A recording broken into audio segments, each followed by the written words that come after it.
Wait, guys, what's up? What is going on out there this afternoon? Hey, it's Brent Abel here at webtennis.com. Hope you're having a great afternoon. Maybe it's evening, maybe it's morning, depending on where you are on this planet at the moment that you're watching this. Anyway, hope you're having a great day so far. Look, I am here in the Southern California desert. Great workout this morning on the grass courts with my main practice partner, the Big O. Went for a solid 90 minutes, maybe a little bit more, and just perfect weather for tennis this morning out there. Anyway, so all good. Look, one of the things that we all do, especially for those of us who are continuing to try to become a better player, that the way we learn is, there's so many different ways that we can kind of pick up little nuggets. And we obviously we watch a lot of other players, guys, gals, whoever, maybe in the tour, maybe in our age group, who are at the very, very top of our age group. They're at a level that we want to get to. We're not quite there yet, but we start to study them, right? We start to see what they do. We start to ask questions, or we hear some kind of instructional thing somewhere, and you go out and try it. And the next thing you know is, you know what, you have some success with it. And the big mistake that players make is they study, then they go out and try something, they have some success, and there's that moment where the light bulb goes off, right? That big light bulb epiphany moment. And they think, aha, I've got it. And they just stop thinking about it. They just sort of think that, well, now that's in. Now that's part of the program. That's now me. And they come out the next day and they start working on something else. And look, the learning curve is not that easy. And that's maybe one of the beauties of this game of tennis. I'm just, anything that's difficult, whether it's sport or learning anything else, is that the big light bulb epiphany moment is really just a couple of percent of the long-term learning process, to where you really, really myelinate whatever that thing is inside your brain, so that it becomes, eventually over time, it becomes natural, it becomes permanent, it becomes just part of who you are. But I think the big mistake is that players get to that big light bulb epiphany moment and they just go, dude, I got it. It's in. That's it. We're all done.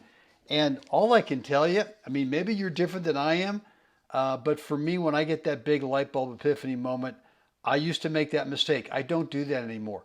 When I get that moment, I go, okay, this is it. I'm on the right track. Now the work begins, right? And look, that big light bulb moment, the epiphany, the aha moment, it's beautiful.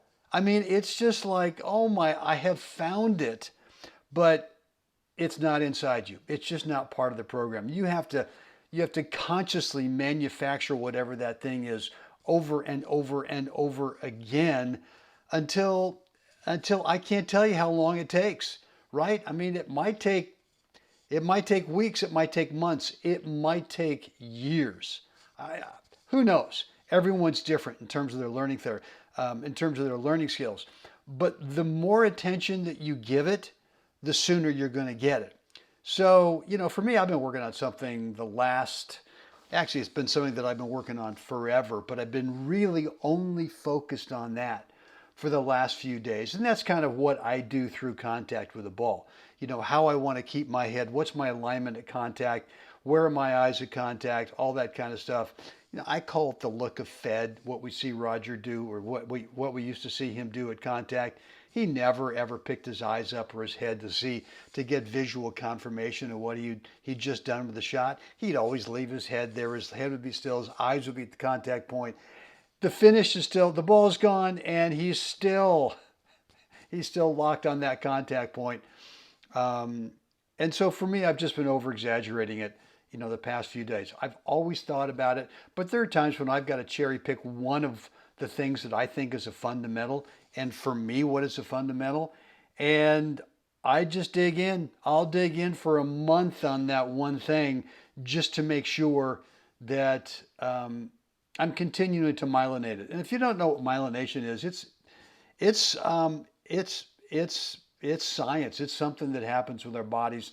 You can really, Daniel Coyle in The Talent Code explained it brilliantly so the rest of us could understand it, right? Especially me. I need to read that stuff a few times before it clicks into the old noggin. But if you've not picked up the book, quote unquote, The Talent Code by Daniel Coyle, I'm telling you, it's spectacular. And it's really the premise of the book is here's the best way to learn something. And there's a lot of tennis references in there. So I highly recommend it. And I know if you read it, highlight it, and then come back and start reading your highlights, it's spectacular. And it really goes in line with what we're talking about today with the big light bulb epiphany moment. That is just the start of the learning curve, right? I mean, it's a big part of it. You got to be able to have that. But at some point, you've got to decide, okay, all right, now we go. If the epiphany is 2%, great. You know why it's great? Is because if you'll embrace working on the other 90%, which is just myelinating it, putting that thing into your brain over and over and over again, you will be in the tiny minority of players who will spend the time doing the work and actually making it natural for you, actually getting results so that you actually become a better tennis player. 95+% of the players out there will get the epiphany, and that's it. They'll leave it at that. They just won't do the work.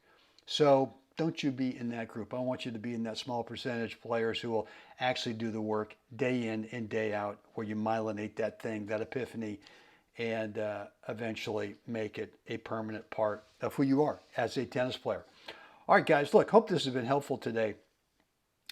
If you need some more help, if you really want to dig in, I'm available either on the court or off the court. We can do some video conference stuff, which I do both. I've got, I got my stable of students.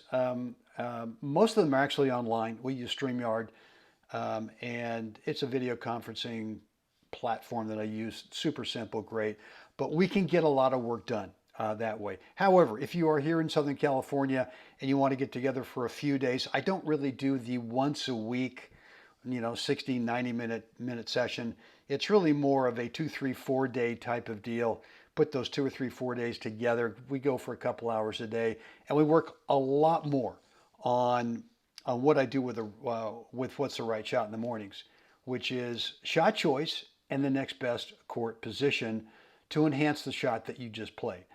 And what I found is we can get a lot more work done in terms of leveling you up to the next level in terms of skill level as a player. Could be singles, could be doubles, or both. Certainly, I'm not saying that we can't ever do a little bit of tech work one-on-one on the court, but we can also do a lot of swing tech stuff as well online and with a video. So look, if you're interested in finding out more about how this works, just shoot me an email, brent@webtennis.com. Let's get together. I'll send you a link where you can cherry pick a date and time for 15 minutes. It's a free call. It's on me. You can describe where you're at, where you want to take your game, and I'll tell you what I've got that I think will help you bridge the gap between those two places where you are right now and where you see yourself wanting to go. And let's see if we can't speed up that process for you. All right. And again, if you want some more information on that, just shoot me the email, brent@webtennis.com. Well, look, guys, hope today's episode's been helpful. The Tennis Mindset Project. Right down below in the comments area, let me know what's on your mind. Love to read and respond. Or, again, if you want to keep the conversation private, we can do that by just email brent@webtennis.com. Guys, that's it for me today. Again, hope this has been helpful. It's time for all of us to get out there right now. Help someone else. Have a great day. Guys, see you again next time.